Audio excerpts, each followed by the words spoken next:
Hello students, आज मैं लेकर आई हूँ आप लोग के लिए बहुत ही महत्वपूर्ण टॉपिक को लेकर, जो कि हैपर विधि द्वारा अमोनिया का निर्माण की विधि है। तो इसको हर बार ही बोर्ड एग्जाम में पूछा जाता है। तो इसको आज हम बहुत ही आसान तरीके से समझने वाले हैं कि आखिर हैपर विधि द्वारा अमोनिया का निर्माण होता है कैसे है।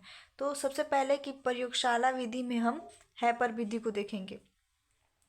तो हैपर विधि द्वारा अमोनिया का उत्पादन यदि शुद्ध नाइट्रोजन और हाइड्रोजन के एक संबंधित 3 अनुपात के मिश्रण को गर्म किया जाए तो अमोनिया बनती है।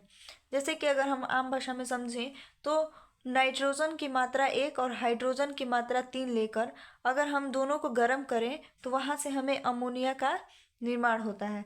जैसे कि रिएक्शन में दिखाया गया है कि N2+3H2 को हम गर्म करेंगे तो NH3 और 23,400 कैलोरी ऊर्जा हमें उत्पन्न होगी। तो वहाँ पे हमें अमोनिया का निर्माण हो रहा है। और जैसे कि अमोनिया का निर्माण करने के लिए हमें कुछ चीज़ की ज़रूरत होगी। तो यहाँ पे जैसे हम देखेंगे कि कम ताप पर अभिक्रिया का वेग बढ़ाने के लिए एक उत्प्रेरक प्रयोग किया जाता है।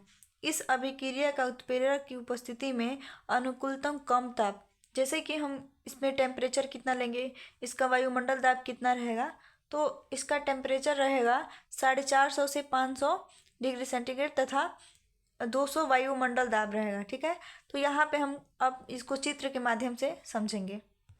तो जैसा कि आपको यहाँ पे एक चित्र दिखाई दे रहा होगा, तो यहाँ पे अगर हम N2 और H2 को एक संबंधित 3 के अनुपात में लेकर कंप्रेशर पंप में डालें तो वह उत्प्रेरक कक्ष में जा करके मालवी ब्लेंडम और लोहे के चूर्ण में मिक्स होकर N2 और H2 जब मिलेगा तो NH3 का निर्माण होगा। ठीक है, तो यहाँ पे जो जो ठंडा जल है, यानी कि जो इसमें द्रव भरा हुआ है, वो एक साथ संघनित होकर के अमोनिया द्रव में मिल जाएगा और यहाँ से वह सर्कुलेशन पंप में जा कर के सीधा अमोनिया का निर्माण कर लेगा। ठीक है, तो यहाँ पे चित्र आपको अच्छे से समझ में आ गया होगा।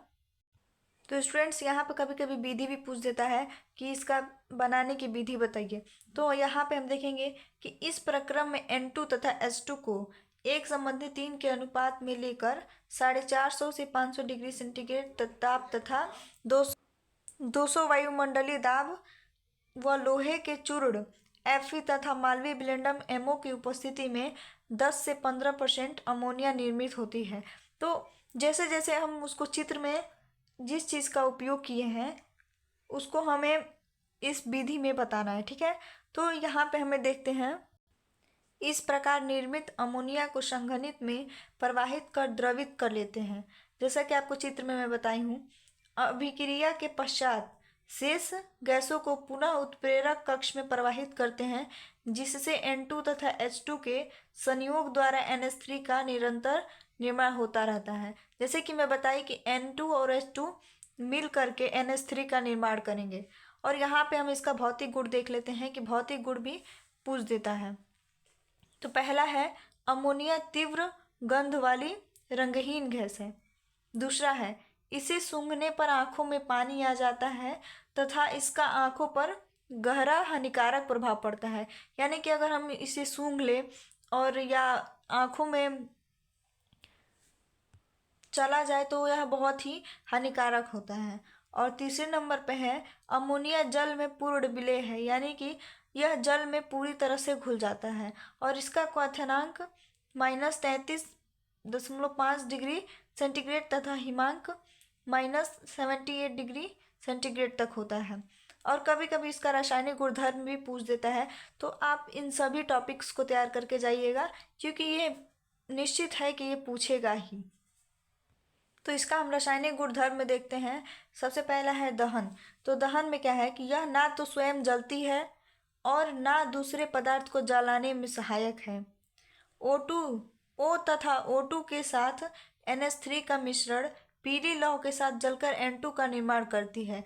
यानी कि जैसे हम इसका रिएक्शन में देखें कि 4NH3 + 3O2 को जब हम रिएक्शन करते हैं तो N2 का यहाँ पे निर्माण कर रही है ना, तो और +6H2O, तो यहाँ पे N2 का निर्माण हो रहा है, यानी कि नाइट्रोजन का निर्माण हो रहा है।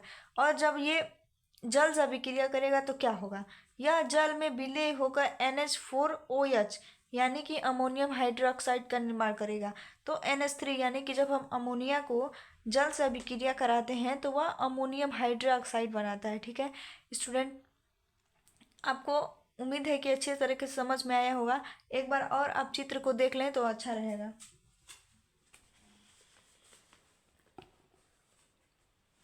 तो यहाँ पे हम देखेंगे कि एक बार फिर से रिवीजन कर लेते हैं कि N2 और H2 को हम अगर 1:3 के अनुपात में कंप्रेशन पंप में डालते हैं तो वह मालवीय ब्लेंडम और लोहे के चूर्ण के साथ मिलकर उत्प्रेरक कक्ष में से N2 और H2 का निर्माण करता है, NH3 बनता है और वहाँ से वह द्रव अमोनिया के रूप में बदल जाता है और जहाँ से कि सर्कुलेशन पंप में जा कर के अमोनिया का निर्माण कर देता है। ठीक है स्टूडेंट्स, थैंक यू।